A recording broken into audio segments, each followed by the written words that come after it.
ओम सर्वमंगल मांगले शिवे सर्वार्थ साधिके शरण्ये त्र्यंबके गौरी नारायणी नमस्तुते नमस्तुते नमो नमः। तो दोस्तों, आप सभी को इस यूट्यूब चैनल पर बहुत बहुत स्वागत करता हूं। तो मित्रों, आज का यह कार्यक्रम आपके लिए बहुत ही खास और बहुत विशेष होने वाली है। मित्रों, खास और विशेष इसलिए होने वाली है कि आप अपने जीवन काल में अनेकों प्रकार की समस्याएं आप झेल रहे हो। अगर देखा जाए तो आपके जीवन काल में कुछ भी सही नहीं चल रहा है। जहां एक तरफ रुपया पैसा परेशान आपको कर रखा है, वहीं दूसरी तरफ कर्ज भी आपको बहुत ही तबाह करके रखा है। आपके व्यवसाय पूरी तरह से बंद पड़ गया है। घर परिवार में अक्सर कलह और कलेश रहता है। परिवार में मान सम्मान प्राप्त नहीं होती है, ना ही आपको आपके कार्यालय में मान सम्मान प्राप्त होती है, ना ही आपको समाज में मान सम्मान की प्राप्ति होती है। और आपके जीवन काल में हद तो तब हो गई है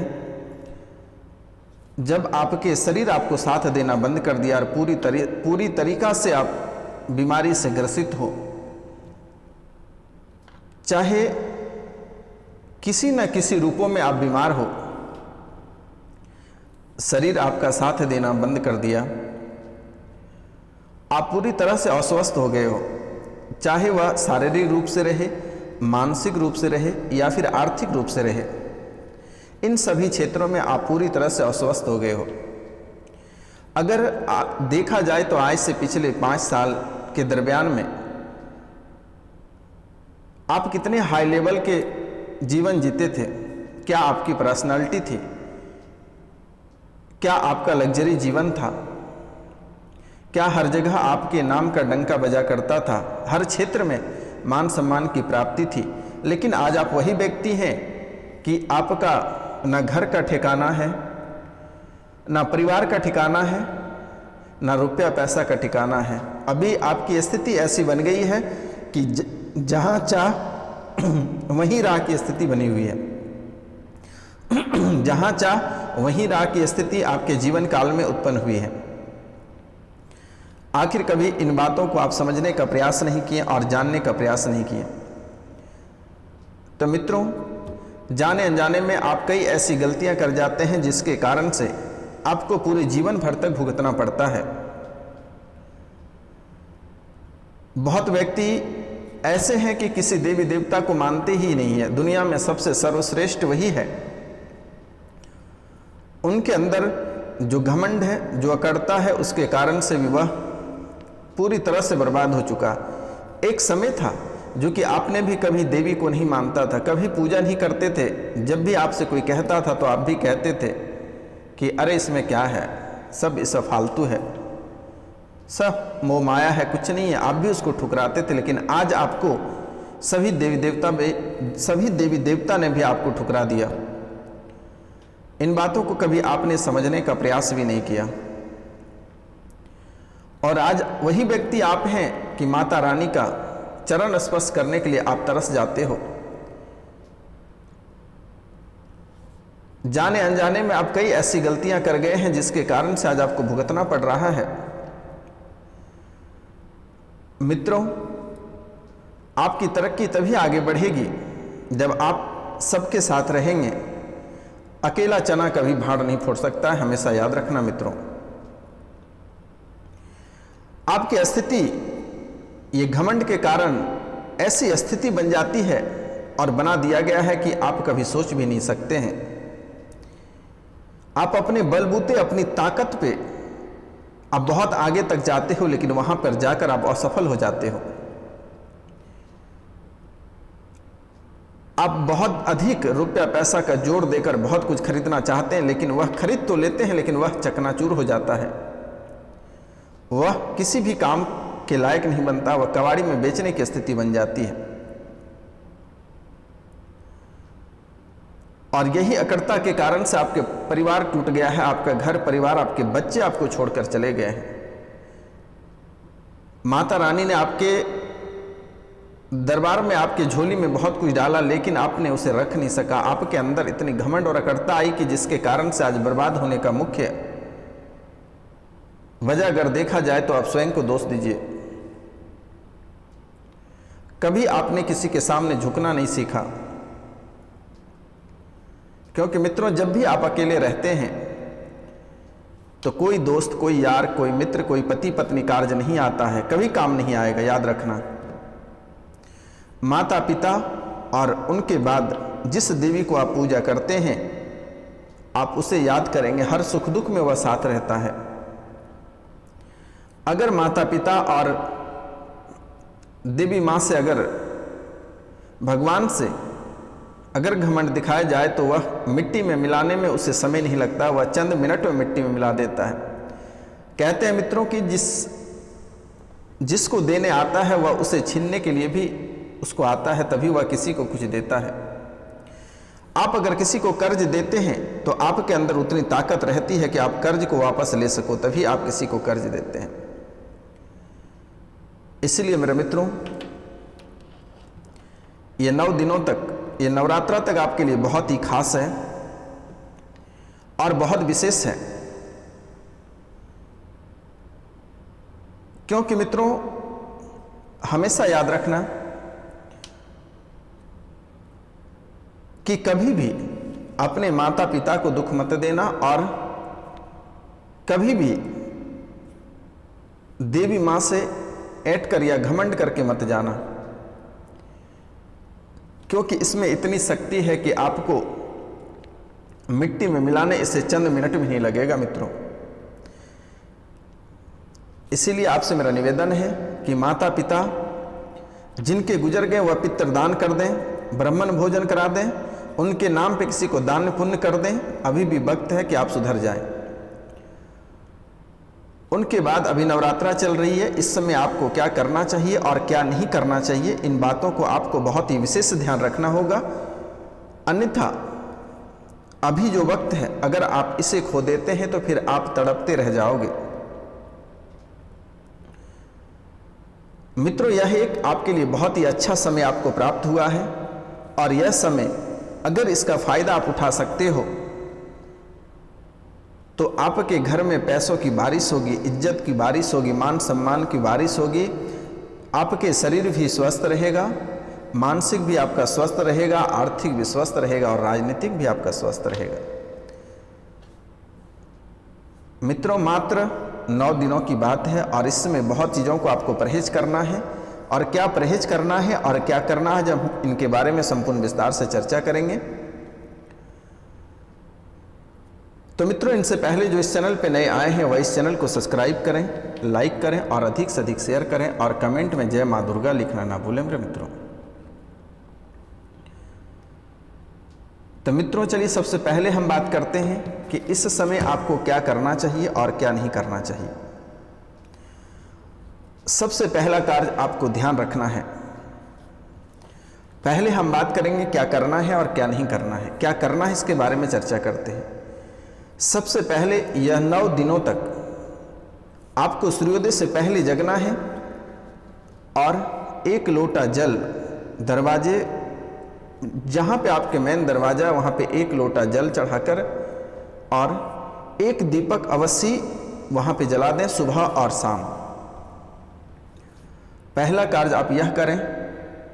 इनसे क्या होगा कि घर परिवार में जो अशांति बनी हुई है, जो आपके दुश्मन के द्वारा जो प्रेत बाधा लगाया है, जो तांत्रिक क्रिया करा के रखा है, जो घर में कलह कलेश रहता है, जो रुपया पैसा का दिक्कत होता है, जो घर पे बीमारी से परेशान है, इन सभी को माता रानी लातों से फोड़ कर बाहर करेगी और लक्ष्मी का वास कराएगी। आपको पहला कार्य यह करना है। दूसरा कार्य आपको क्या करना है, सुबह और शाम के समय आपको धूमना से घर पे अवश्य धूप दिखानी है। तीसरा कार्य, जब तक नवरात्रा चलेगा तब तक आपको दीपक से साँझ देनी है।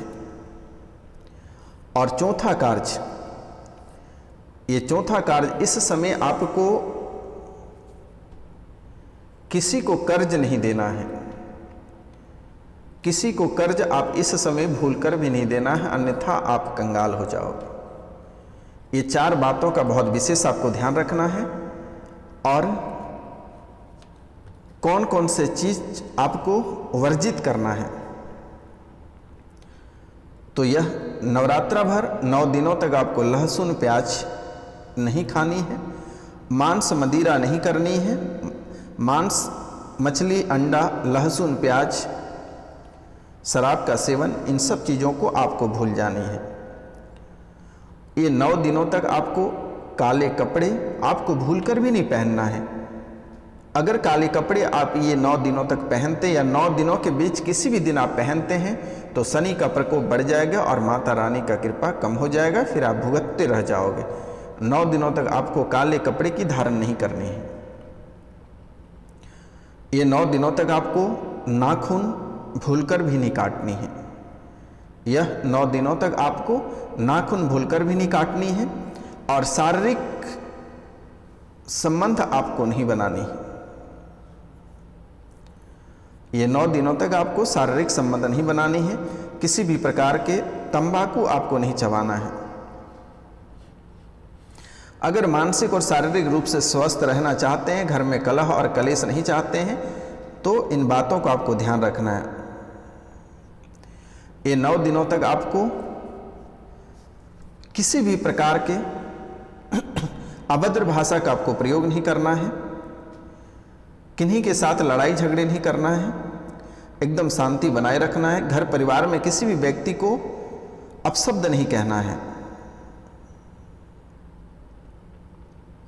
ध्यान रखना है। ये 9 दिनों तक आपको बिना स्नान किए आपको भोजन ग्रहण नहीं करनी है। भगवान सूर्यदेव को तांबे के लोटे से 1 लोटे जल अर्पित करने के बाद, माता रानी की पूजा करने के बाद आपको भोजन करनी है। बिना स्नान के आपको भोजन नहीं करना है। और ये नवरात्रा भर आपको दिन में कभी भूलकर भी नहीं सोनी है। ये विष्णु पुराण में भी स्पष्ट किया गया है कि नवरात्रा के दिन आपको, मतलब ये 9 दिनों तक आपको दिन में कभी भी आपको नहीं सोना है और कभी भी पति और पत्नी में बकझक नहीं करनी है, लड़ाइयाँ नहीं करनी है।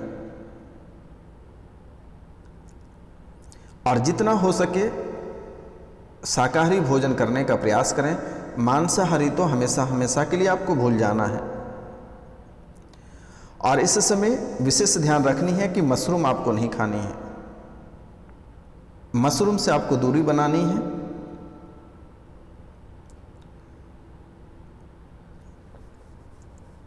तो मित्रों, इन चीज़ों को आपको बहुत ही विशेष ध्यान रखना होगा।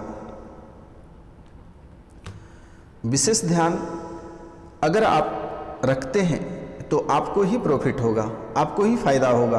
आपके जीवन काल में जो समस्याएं चल रही है, अगर देखा जाए, अगर आपकी कुंडली को विश्लेषण करके जैसे निकाला जाता है, आपके सामने मैं प्रस्तुत करता हूं, आपके कुंडली में अनेकों प्रकार की ऐसी ऐसी समस्याएं लिखे हुए हैं कि आप जिंदगी भर तड़पते रह जाओगे। इसलिए मित्रों, उसे बदला जा सकता है और बदलने के लिए आप कर्म करिए, भगवान सब कुछ स्वयं करेगा, आपको चिंता करने की बात नहीं है। अगर देखा जाए तो आपके जीवन काल में अनेकों प्रकार की समस्याएं चलती है। ऐसे स्थितियां आपके जीवन काल में बनी हुई है कि आपने कभी कल्पना में भी नहीं सोचा होगा कि आखिर आपके साथ ही ऐसे स्थिति क्यों आ रही है। हर कार्य, कोई भी कार्य रहे,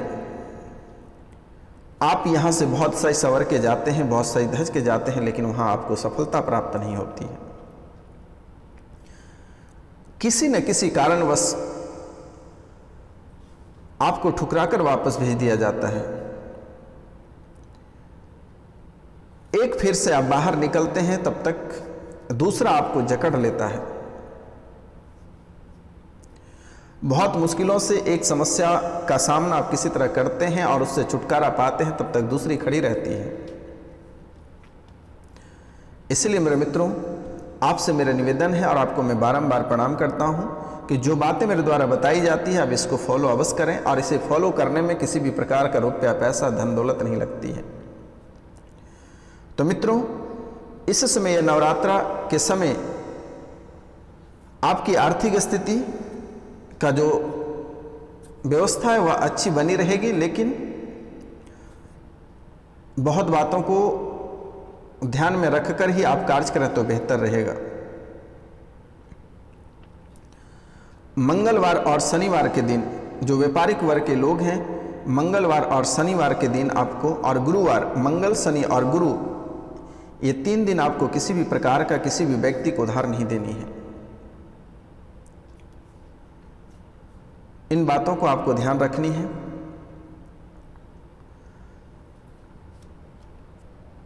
जो सरकारी नौकरी में है उनको अपनी वाणी पे कंट्रोल रखनी है, अन्यथा आपके बनते बनते काम बिगड़ जाएंगे। परिवार में कभी अगर आपके ऊपर किसी ने दबाव देकर बात कर रहा है तो आपको नॉर्मल हो जानी है, बात पे बात नहीं देनी है। बस ये 9 दिनों तक अगर आप संभल के रह गए तो आपका जीवन स्वर्ग से कम नहीं रहेगा। आपका जीवन कभी स्वर्ग से कम नहीं रहेगा मित्रों। इन बातों को आप नोट कर लें, क्योंकि माता रानी कई रूपों में आपके दरबार में आती है। अगर आपके घर में किचकिच और किसी भी तरह का कलह और कलेश दिखाई देगा तो वह पुनः वापस लौट कर चली जाएगी। इसलिए मेरा निवेदन है, और आपको मैं बारंबार प्रणाम करता हूं कि मेरे द्वारा जो भी उपाय बताई जाती है आप उसे अवश्य करें। और जो व्यक्ति अभी तक माता रानी का तस्वीर घर नहीं लाए वह अवश्य खरीद कर लाएं। अभी मेरे कहना माने या नहीं माने, आप तस्वीर को लाकर देखें और उसे रखें, देखें क्या प्रॉफिट होगा मित्रों। तो आज का कार्यक्रम यहीं तक था। आप सभी को नमस्कार, प्रणाम, राधे राधे।